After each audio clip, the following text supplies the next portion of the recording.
Ontem, dia 10 de dezembro, foi Dia do Sociólogo. E em homenagem a esses profissionais tão maravilhosos, dos quais eu e a Ilane Jacobi fazemos parte, porque antropólogos são também sociólogos, nós vamos fazer uma brincadeira muito legal, que é dizer que presentes seriam os ideais para esses sociólogos clássicos num amigo oculto ou secreto. Depois da vinheta.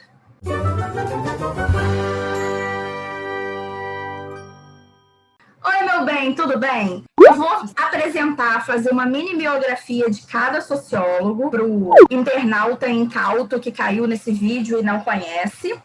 E aí nós vamos discutir aqui que presentes nós daríamos para cada um deles. O primeiro se chama David Emily Durkheim. Você sabia que o nome do Durkheim é David, o primeiro nome? Eu já tinha esquecido disso, é Emily.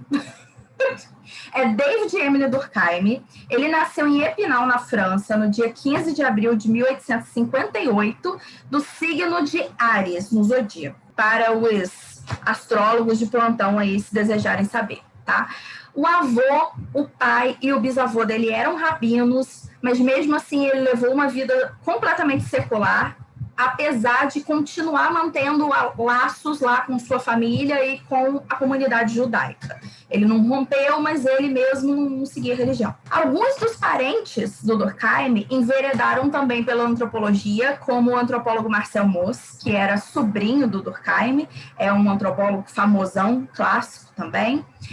Uma das suas sobrinhas, Claudette Bloch, era uma mulher trans, século 19, gente, vamos abrir as mentes. Ela foi bióloga marinha e ela foi mãe de Maurice Bloch, que também se tornou um antropólogo.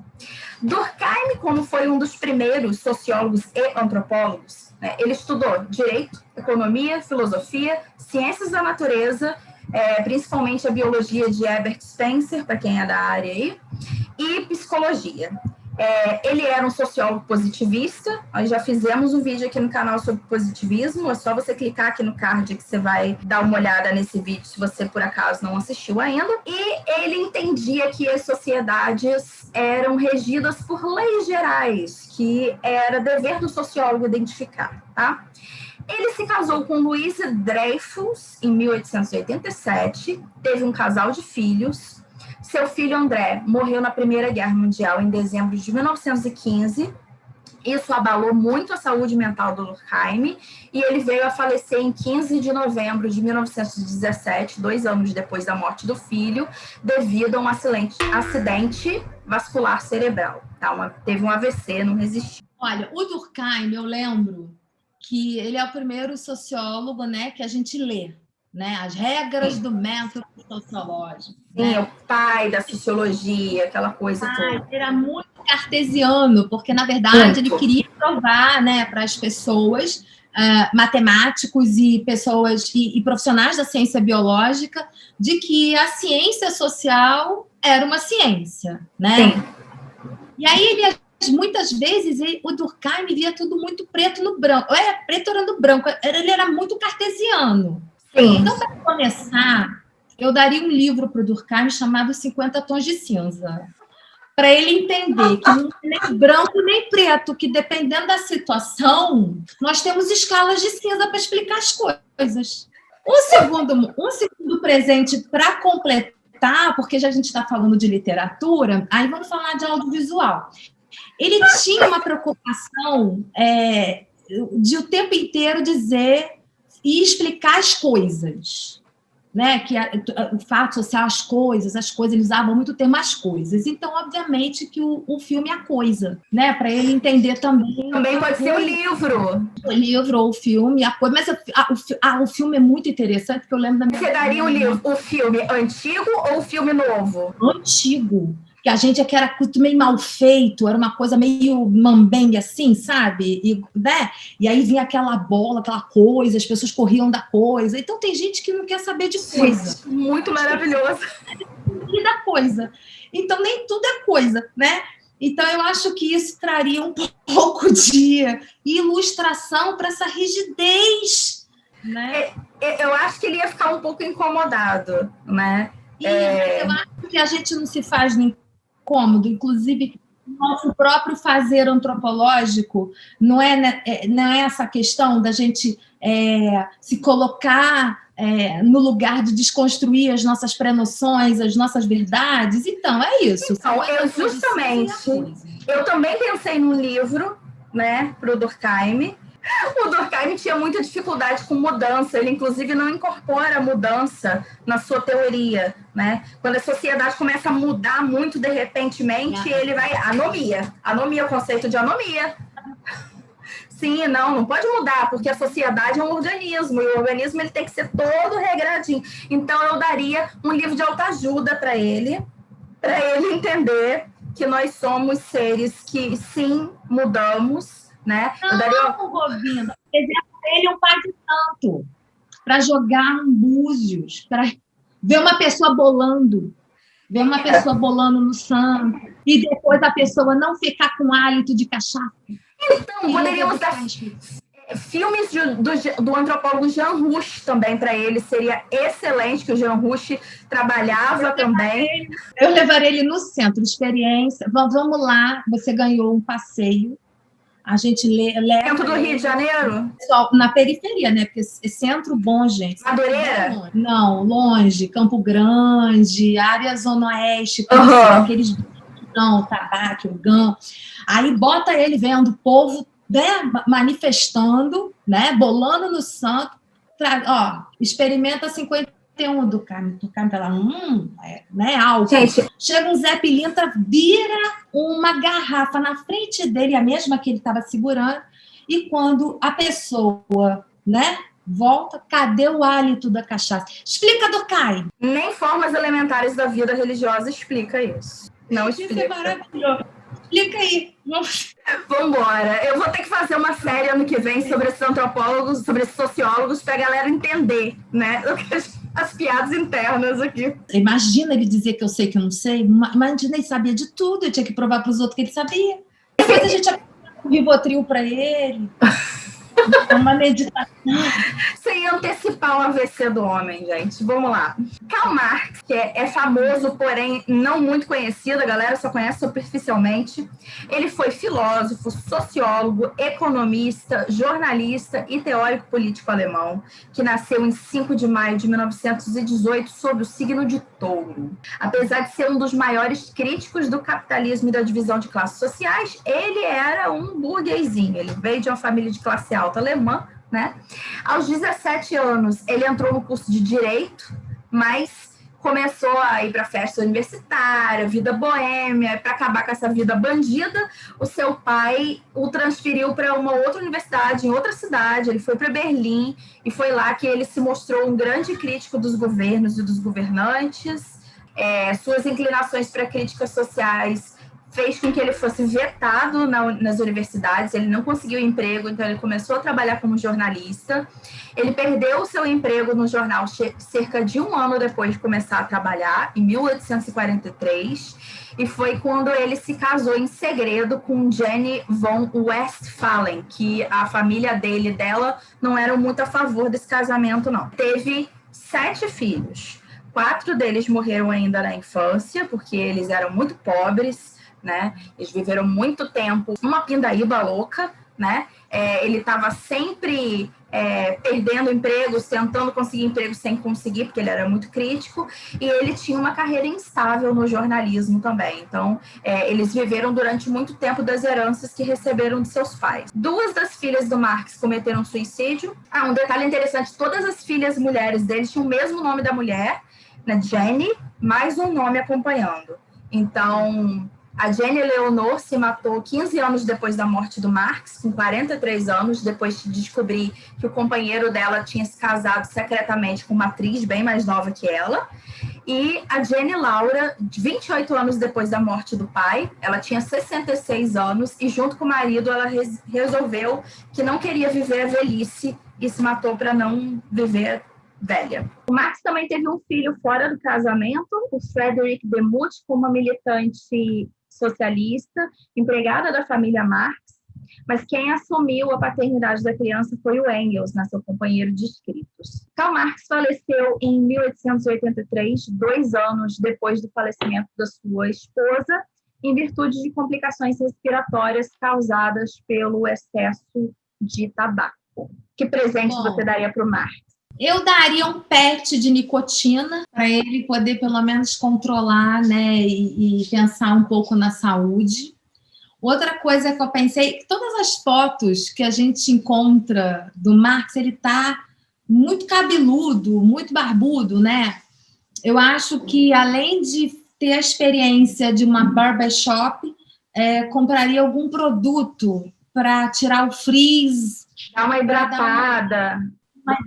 Já que ele nasceu em berço esplêndido, eu acho que a aparência é importante, né? Então, assim, a aparência é importante desde sempre, né, gente? Estou falando só de sociedade de consumo contemporânea, não.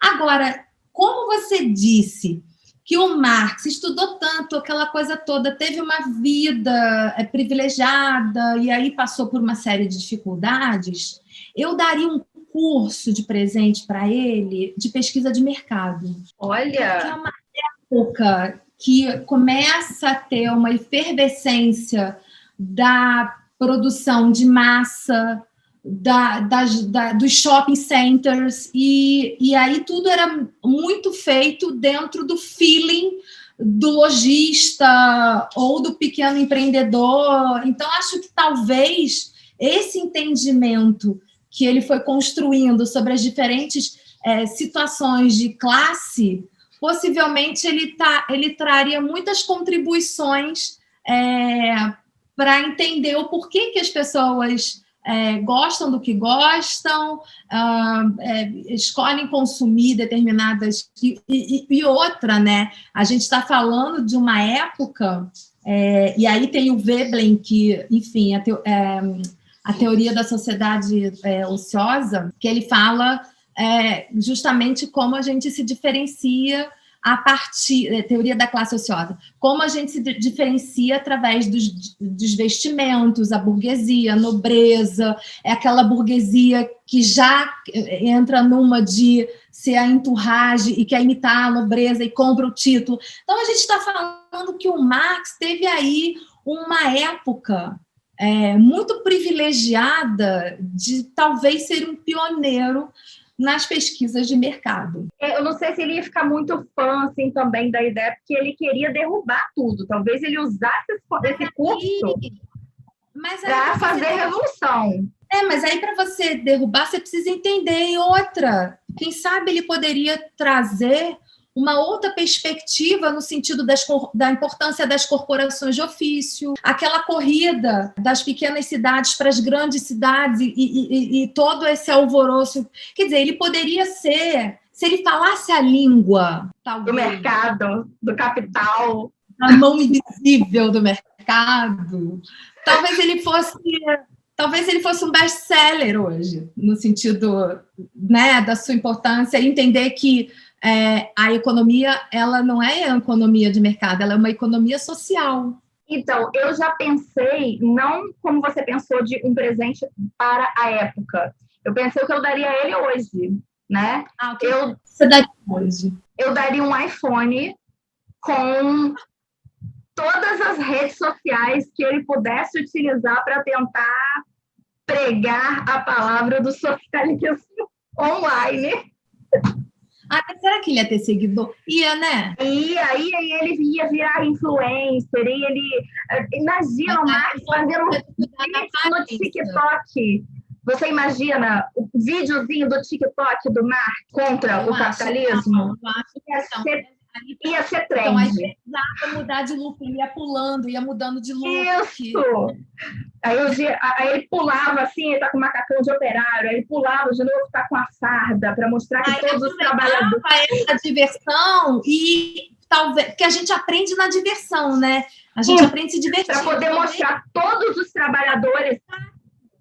o trabalhador operário, o trabalhador que ganha muito, eles também são dominados pelo capital, pelo capitalista. Então, ele ia fazer videozinhos. Todo mundo tem a sua gaiola, amor, né?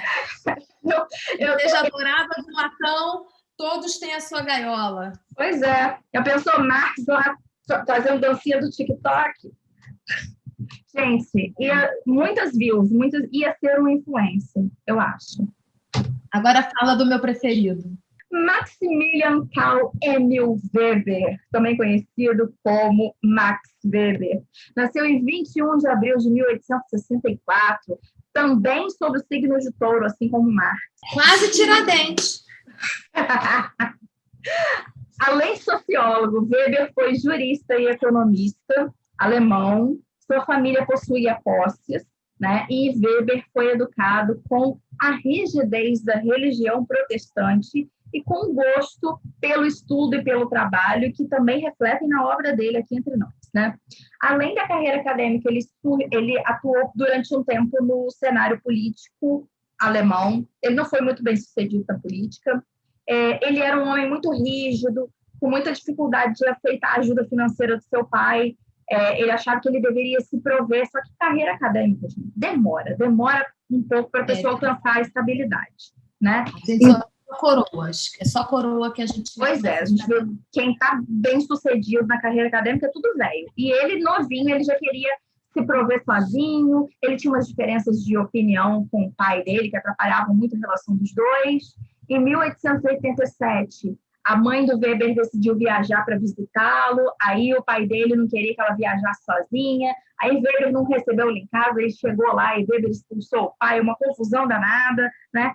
Tudo isso mexeu muito com a cabeça do bichinho e algum tempo depois o pai dele morreu e Weber ficou surtado, entrou em depressão profunda, precisou tirar licença do trabalho, isso tudo pleno século XIX, tá? Para vocês que acham que saúde mental é um problema do século XXI, não.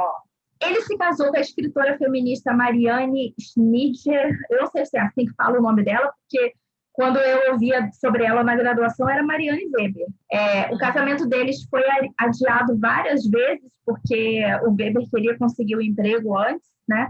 E nesse período de espera, um amigo nada amigável de Weber pediu a Marianne em casamento, e isso só deixou o Weber mais desgostoso e mais amargurado com a sua vida. Gente, tipo ideal do corno, olha... Pobre Weber. O casal Weber realizava vários saraus em sua casa, eles eram muito intelectualizados, tinham amigos intelectuais que iam para lá para discutir ideias, para recitar poesias, né? Eles tinham tudo para ter uma vida feliz, mas o Weber tinha padrões muito elevados para ele mesmo. Ele tinha vergonha de ter depressão e não conseguir trabalhar, de ser sustentado pelo pai e, posteriormente, de ter tirado uma licença médica, de receber pela universidade sem trabalhar. Né? E tudo isso só piora o estado emocional dele, né? Ele morre em 1920 por causa de uma pneumonia severa. Ele tinha apenas 56 anos e, até onde eu sei, Weber não teve filho. Primeiro, eu o convidaria para um evento, já que ele era dado a esses eventos, né? Eu arrumaria um camarote do Alok e daria uma bala para ele sem ele saber que estava tomando a bala. Para poder desconstruir um pouco dessa rigidez. Uhum. Né? Para ter uma experiência extracorpórea e enfim. E o Alok é o Alok, né? Nem quem gosta de Alok, tomando uma bala, passa a gostar. E outra coisa que eu daria eu iria na Livraria da Cultura e compraria todas as coleções que tem a palavra foda, foda-se, se foda, para ele. Então, tudo que manda se fuder, tudo. Toda essa coleção literária que fala do aperta o foda-se salva, envelheceu e foda-se, ficou doente, foda-se. Quer dizer, é uma gama, livros coloridos, cada um é quase quem roubou meu queijo, né? Casar enriquece junto. Quer dizer, tem uma leva aí de foda-se. Então, eu compraria toda uma coleção de vários autores de foda-se, para ele poder pegar leve com ele mesmo, para ele entender que ele é humano e que, enfim, todas essas questões acontecem. Foda-se. Eu pensei duas coisas diferentes também. Pensei em Um ano de terapia, porque ele precisa, não só por conta... Vezes por semana, porque uma emoção não dá. Além da questão da depressão, né, tem a questão também dessa rigidez dele de não aceitar ajuda, de não entender que ele é um ser humano que precisa de ajuda, né? Então, eu acho que a terapia ia fazer bem para ele nesse sentido, assim, também, de encontrar mais leveza na vida. E uma semana ou um mês, aí depende de como que está andando, progredindo ele na terapia, para ver o que ele ia aceitar também, né? De férias no Caribe. Praia, sol. Porque, como ele é religioso, não deve beber álcool. Porque a bala, pelo que sei, dá para você um papelzinho, né? Então é aquela coisa, taca o papelzinho e nem vê. Agora, quando vem com copo, aí a pessoa... uma pinha colada, uma coisa assim, mas com frutas, talvez ele fosse, né? Bem docinho. Isso. Você fala, que docinho, que gostosinho essa frutinha, de repente... Não tem álcool, mente. Aí você tem que mentir. Né? Álcool, sem álcool, essa pode. Tá tranquilo. Para, de repente, ele se soltar mais aí, né? E já tem uma esposa feminista, então, de repente, ele também, né, se deixar levar um pouco mais, que eu tenho certeza que ela ia adorar experimentar ter novas experiências com ele. Eu acho que eu deixaria o casal se soltando, e depois eu acho que, depois de um fim de noite assim, um after, levar eles para uma suruba. Talvez, eu acho que nessa época tinha o buraquinho, né, bordado. Então, uma coisa meio, né, como é que é quando você vai para a Sárgada, o que acontece lá, fica lá. Maravilhoso. Mudou o DDI, mudou o estado. Enfim. Ele pode assumir uma nova personalidade. Porque é maravilhoso, porque como ele não é antropólogo, né, eu acredito que ele não tenha diário de campo, gente, porque uma das críticas que se fazia, né, do tipo, ele é o mais antropólogo dos sociólogos, mas fica naquele limiar. Será que ele fazia diário de campo? Eu acho que ele talvez ele tivesse cadernos de estudo, né? Talvez ele tivesse tabelas de campo. Tabelas, mas aí a gente antecedendo o que aconteceu com a Marinovski, né? A gente fala assim, você não escreve, não registra, não.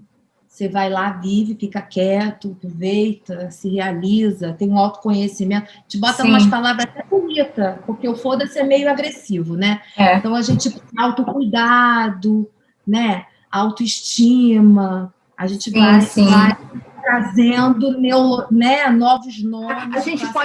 A gente pode jogar assim para ele que se você conseguir fazer isso, você vai render mais no trabalho, já que ele tinha essa coisa do trabalho.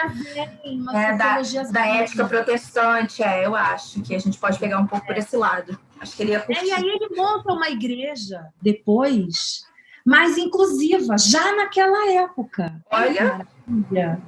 Né? Misturando aí Buda, misturando Hare Krishna, misturando tudo, mas a busca do ser.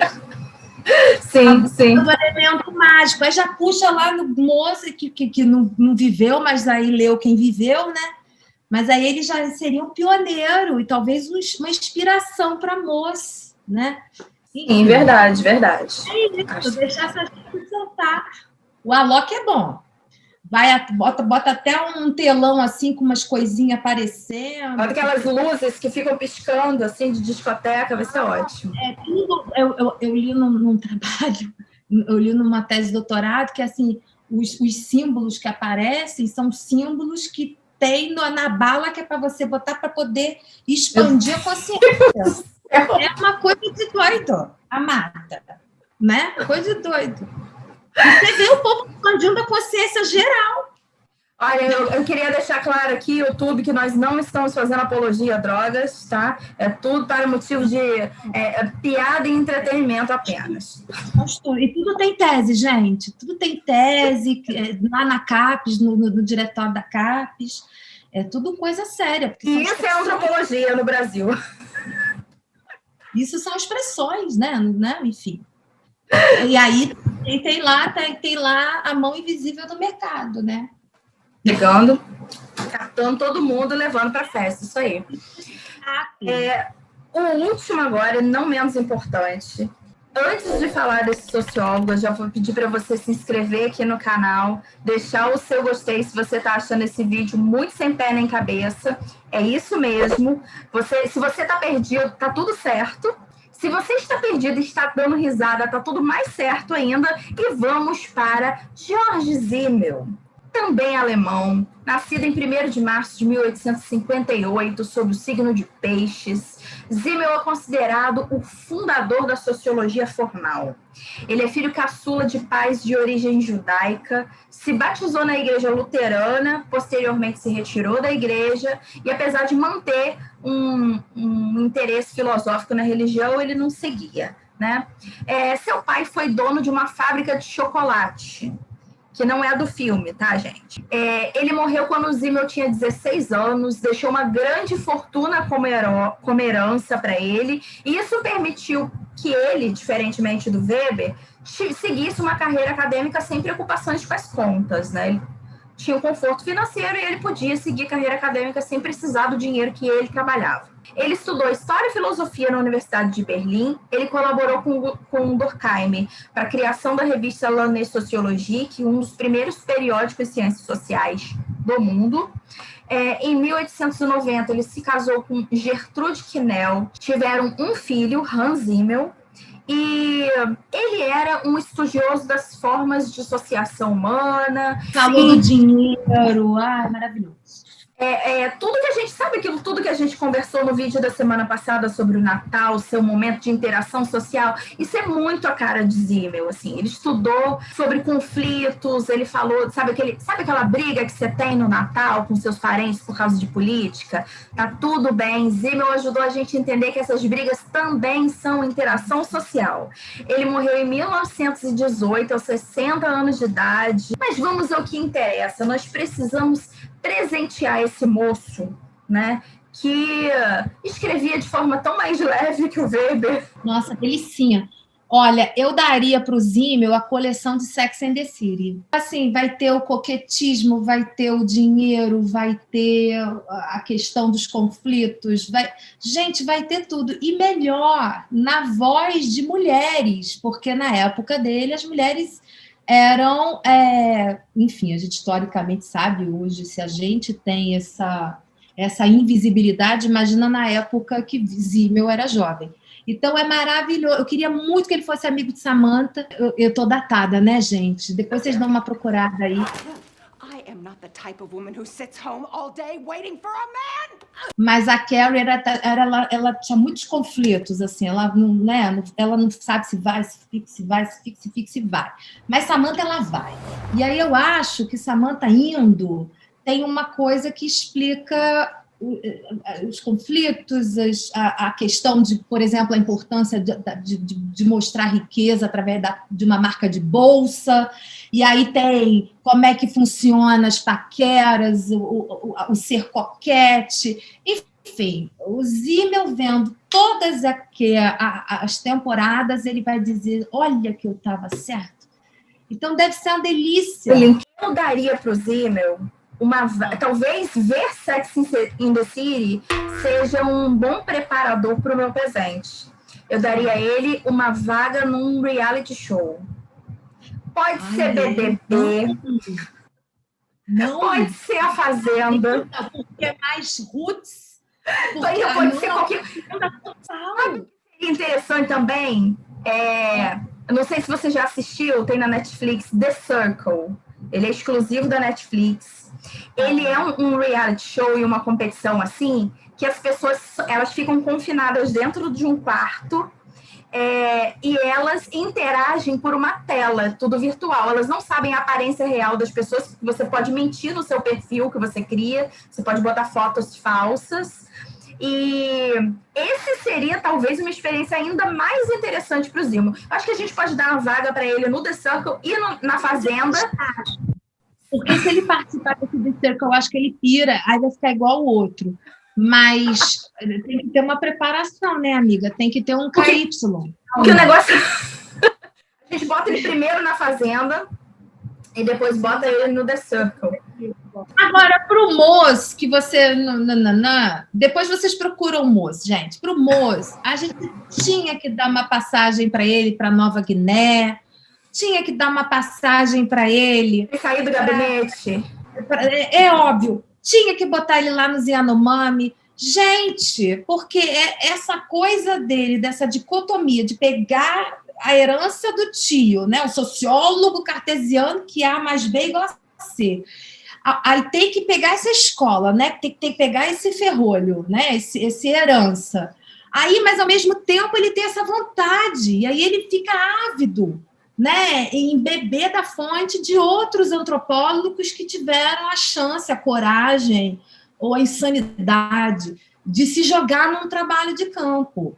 Então, assim, eu acho que ele morreu, na minha concepção, né, ele morreu com essa vontadezinha, talvez, com essa coisa do tipo... Eu não sei porque era um período muito gabinetosférico, né? Sim, mas aí os outros não fizeram. De acordo com o Durkheim, né, o Moço era muito indisciplinado para os seus escritos. O Moço, por exemplo, ele não tem um livro.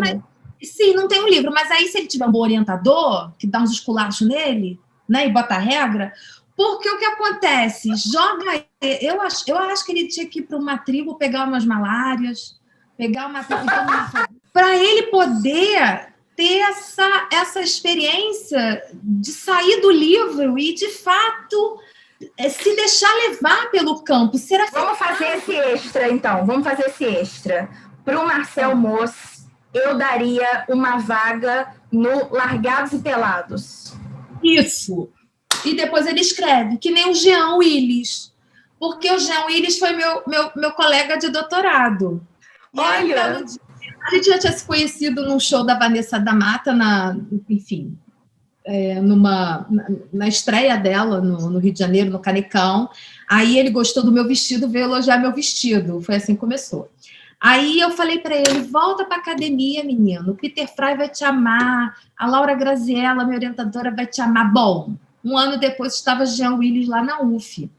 Aí, quando eu chego, ele... Você é a menina do vestido. Bom, a menina do vestido, aí ficamos amigos. E aí eu falei assim, escreve sobre o Big Brother, amor. Fala do Boninho. Vamos lá. Porque, claro, em todo momento, ele estava lá como participante e ele também estava como observador e naquele limiar da subjetividade à objetividade, né? Gente, mas aí, bom, na metade do doutorado, ele é convidado para ser deputado federal, e aí, bom, aconteceu tudo que vocês sabem que aconteceu, e hoje ele está lá, isolado. A gente não tem nenhum antropólogo de dentro de um reality show desse. Mas eu vou te dizer, por conta do meu marido, que é fotógrafo e bem relacionado no campo das celebrities, digamos que eu tenho informações, algumas informações privilegiadas, mas é muito desesperador, porque eu não posso escrever uma linha. Então, eu vivo observando, ouvindo, vendo, indo, entendendo as estruturas, entendendo como é que funciona, até porque não só são as pessoas, né, que são ricas, famosas, mas toda a entourage que é mais próxima, e os fornecedores, que em dada medida são cabeleireiros, que, de alguma forma, pela natureza do seu trabalho, cria relações íntimas. Então, cabeleireiros, manicures, o próprio fotógrafo, o assistente, o cara do Photoshop. Quer dizer, a pessoa do catering, que prepara a comida. Quer dizer, tem muitas instâncias que eu tenho acesso, amada. Eu não posso escrever uma linha. E aí é desesperador, porque eu estou vendo, e aí eu estou lá, ou eu não estou lá, ou eu estou ouvindo histórias. Assim, para participar. Eu adorei. O que você se daria de presente? Para mim? Ai, meu Deus, eu quero férias. Eu quero férias de presente, mas férias sem máscara, férias com vacina, férias com praia, férias sem tela, que eu não estou aguentando mais dar aula online. Eu queria essa liberdade. Não, depois que você puxou para o campo né? Eu estava querendo uma coisa. Mas aí depois que você falou... Uma coisa a gente consegue. Por exemplo, não é prioridade agora, não mas eu... consegue não, porque eu queria um colar de pérola verdadeiro. Não consegue não. Opa! Tô muito mais humilde, eu quero um patins. É a única joia que eu tenho vontade de ter. Eu não tenho joia, não, mas a única joia. Mas quando eu fizer 50 anos, eu vou me dar. Eu não quero dar por homem, por ninguém, por pai. Meu pai morreu, mas eu quero comprar um colar de pérolas. Obrigada por ter aceito participar dessa loucura. Menina, foi divertidíssimo. Um beijo, gente. Bom Natal. Que a gente tenha um Natal de descanso, de escape e de conexão para além das coisas. Gente, não tem nada a acrescentar depois de palavras tão belas. Um beijo, até semana que vem.